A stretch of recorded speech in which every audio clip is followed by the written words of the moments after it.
A 1-ton snake, long enough to fill your living room 5 times over. Jaws that could unhinge and swallow a crocodile whole. Now put it in a swamp, with the most powerful bite force of any land animal that ever lived. Today we're settling it. Titanoboa vs Tyrannosaurus Rex. 2 of the most terrifying predators in Earth's history. One the size of a bus, the other strong enough to crush bone like a soda can. By the end of this video, you'll know exactly who wins, and why the real answer is stranger than either one. Before we dive in, hit subscribe and turn on notifications, because this channel breaks down prehistoric matchups every week, and trust me, the ending of this one is going to surprise you. Let's get into it. Here's something most videos won't tell you up front. Titanoboa and T-Rex never actually met. T-Rex went extinct about 66 million years ago, wiped out along with the rest of the non-avian dinosaurs when an asteroid slammed into what's now Mexico. Titanoboa didn't show up until roughly 58 to 60 million years ago, nearly 6 million years after the dinosaurs were already gone. It ruled the swamps of Paleocene Colombia in a world without T-Rex, without Triceratops, without any non-bird dinosaur at all. So this isn't a documented event. It's a hypothetical clash, built entirely on real fossil data, real biomechanics, and real science. Think of it less like history, and more like the ultimate what if. And honestly, that makes it even more fun to break down. Stick around, because the size comparison alone is going to blow your mind. Titanoboa, the swamp monster. Discovered in a Colombian coal mine in 2009, Titanoboa cerrejonensis is the largest snake ever confirmed to have existed. The numbers: an average adult stretched around 12.8 to 13 meters long, that's 42 to 47 feet, and weighed over 1,100 kilograms, more than a ton. At its thickest, its body was about a meter across.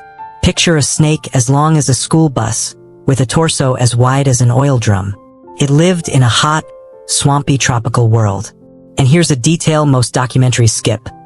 Fossil skull analysis shows Titanoboa had row after row of backward curving, tightly packed teeth built specifically for snagging fast, slippery prey, most likely giant Paleocene lungfish. It was first and foremost a specialized fish hunter. That doesn't rule out bigger prey. Turtles and early crocodile relatives sharing its swamp were almost certainly on the menu too.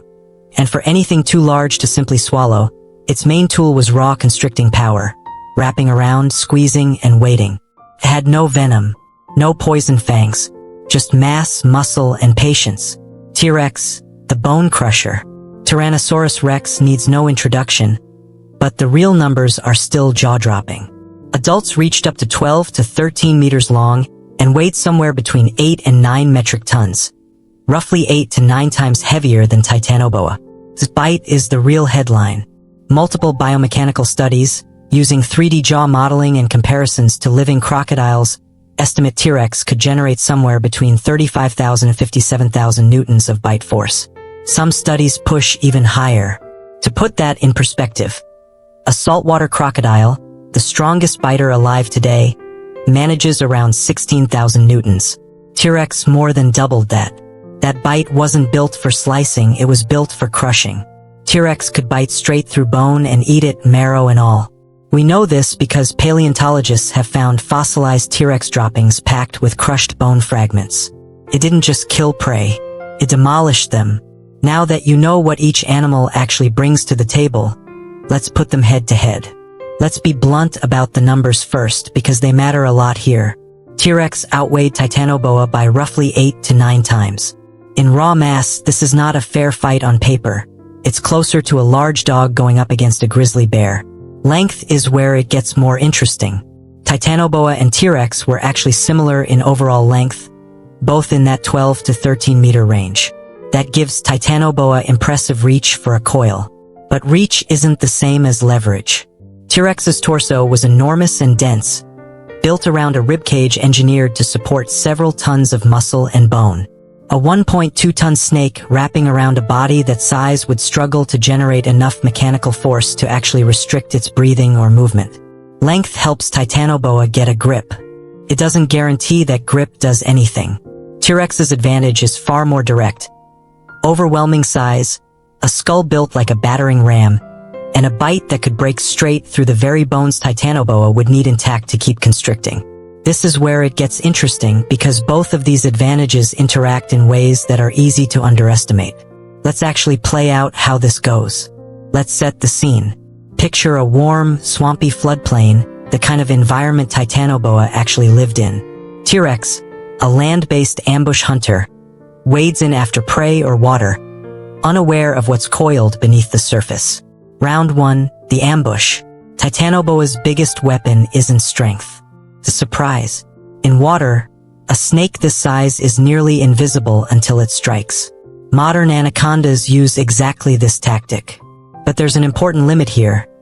Anacondas typically target prey roughly 50 to 100% of their own body weight, and only rarely attempt something twice their size. T-Rex would outweigh Titanoboa by 7 to 8 times. That's far outside the range any living constrictor would realistically attempt. In practice, Titanoboa likely wouldn't even attack a fully grown T-Rex. It would avoid one entirely, the same way a modern anaconda avoids an adult elephant. Round 2, the counter. If a strike did happen anyway, T-Rex isn't defenseless. Its neck and jaw muscles were engineered to deliver bone-crushing force in a single bite. Any part of Titanoboa's body within range of that skull is in serious danger. A snake's spine is far more vulnerable than the femur of a triceratops. Round 3. The deciding factor, environment. This is the part almost nobody talks about, and it's the actual key to this matchup. Environment decides everything. In deep water, Titanoboa has the best shot it's ever going to get. It's a semi-aquatic ambush predator in its home turf, while T-Rex, built for land, with relatively small arms and a body designed for terrestrial speed, is clumsy and exposed. But even here, the sheer size gap means an aquatic ambush is an enormous gamble, not a guaranteed win. On dry, open land, the equation isn't close at all. T-Rex's speed, size, and bite become nearly impossible for Titanoboa to overcome. There's no ambush advantage, no water to disappear into, and a multi-ton predator with crushing jaws has every opportunity to strike first. So who wins? Here's the honest answer.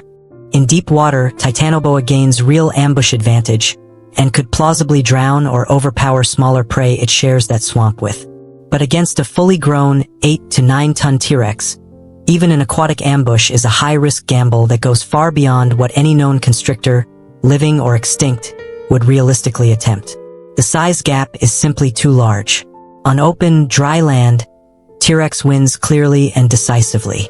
Too much mass, too much bite force, and none of the cover a giant snake needs to do its work.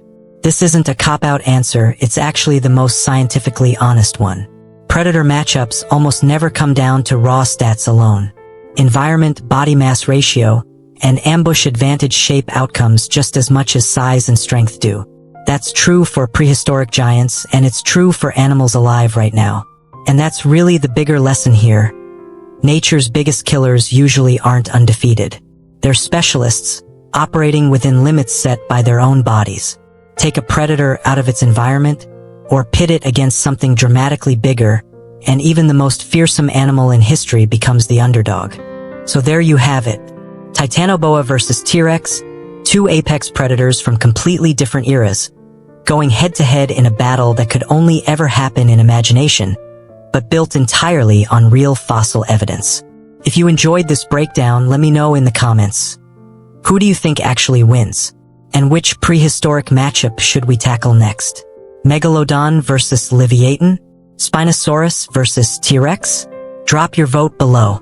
Subscribe if you haven't already because we're building a whole series of these, and you do not want to miss what's coming next. Thanks for watching. See you in the next one.